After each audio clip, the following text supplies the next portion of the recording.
We'd like to thank you all for being here and joining us here at Fire Station 1. I'm Battalion Chief Benny Fulkerson. I'm the Public Relations Officer for the Oklahoma City Fire Department. And again, thank you for being here. We wish it could be under better circumstances.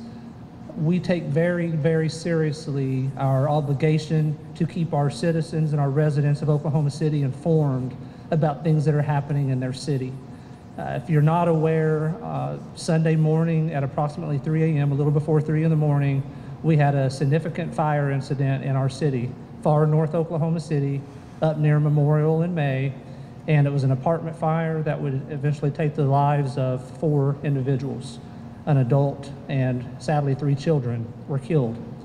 And we just want to make sure that everybody in Oklahoma City has an understanding of what took place.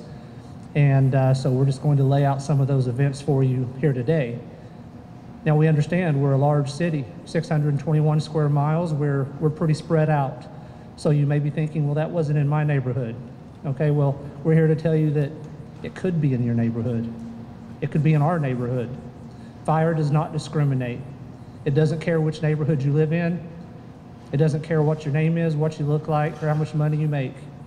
This is a real thing that can affect all of us. And again, we just want to keep you informed. We did put out many things in writing about this, and we appreciate our friends in the media for disseminating that information. But there may be things that we didn't address that maybe you would want to know. So that's why with an incident of this significance, we want to make sure that we are here and available to answer any questions that you may have.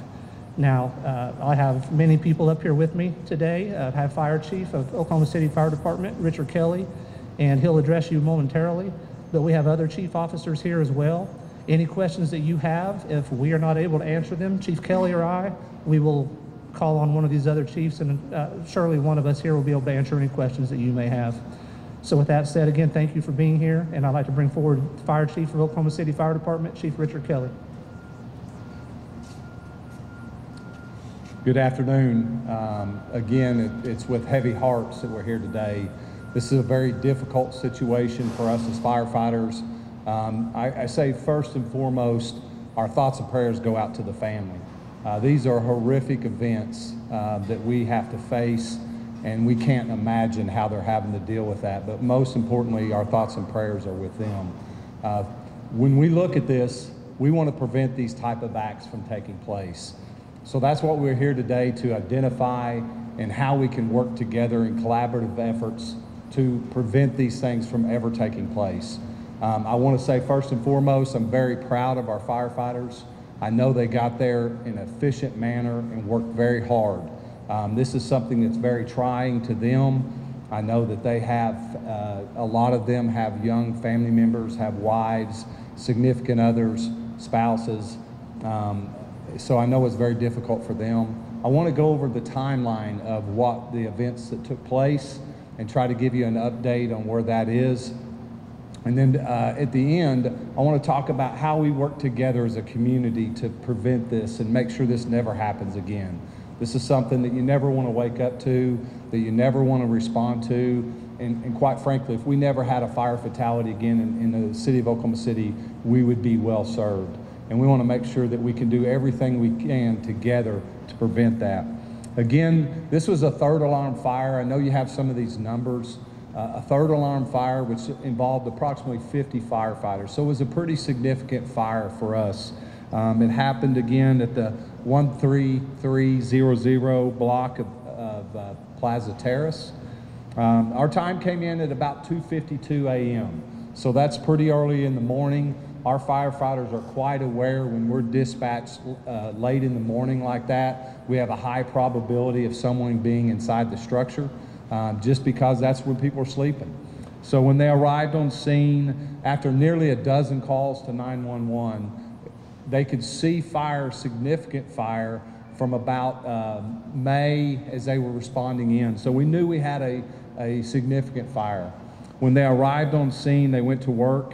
They had heavy fire conditions on the 1st and 2nd floor, predominantly on the 2nd floor, and the breezeway was completely engulfed in fire. When we arrived on scene, there was a bystander there stating that he had got out of the structure, but he had family inside. And you know, that's something you don't want to hear when you get on scene. That's just something that We know we have to go to work. There's not time to think about it. It's time to react. And they went to work quick and efficiently, and we put up some master stream devices to knock the fire down. And we also immediately started evacuation. We wanted to get in there and get a search, but we knew we had to make it safe for our firefighters to get in. So they started knocking the fire down, and we started evacuating around that. At that time, we knew we had about 8 to 12 units involved, and like I said, pretty significant fire from the front to the back. So it wasn't tenable for us to get in there immediately. As we got the fire knocked down, we moved into interior operations and started our searches. Unfortunately, with the amount of fire that we had on scene, we knew that it was going to be very difficult for someone to survive. After we got in there and started our search efforts, we were able to locate 3 of the victims, and we're able to continue that process. As we continued through that, there was a lot of debris. The roof had completely burned off. We had things that had collapsed down inside the structure. We had a lot of challenges in there.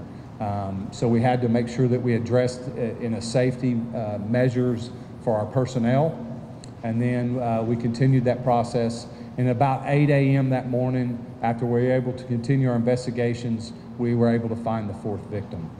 So again, it's very tragic line and process there.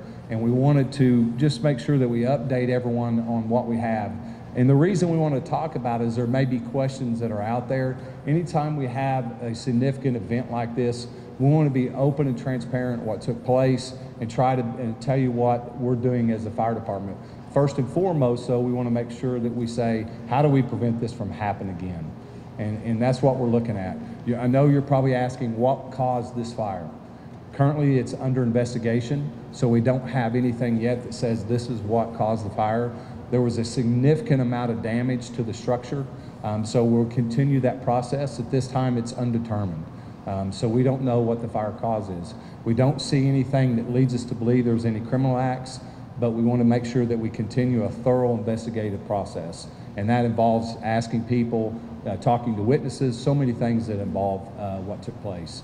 As a fire department, we'll also learn from this.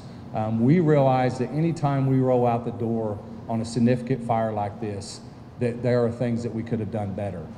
We train every day to be very tactically sound, but the most important thing we can do is prevention measures.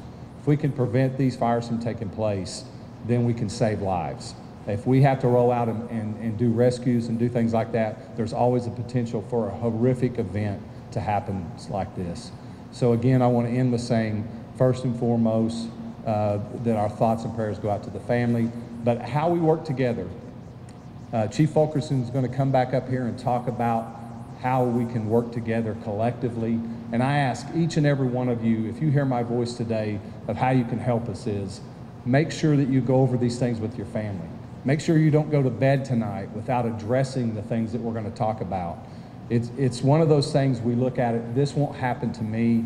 And like Chief Fulkerson said, it doesn't discriminate. It doesn't matter where you live, what you do, it can happen. And what we want to get across today is we're going to talk about some things that we can prevent these things from happening. But it has to be done collectively. We're going to do our part. We're going to work hard to do our part. We never want to see this happen again. And we're going to do everything we can. But we need you to meet us in this and do some of the things that Chief Fulkerson is going to talk about, because we want to assure that we have a safe and secure city.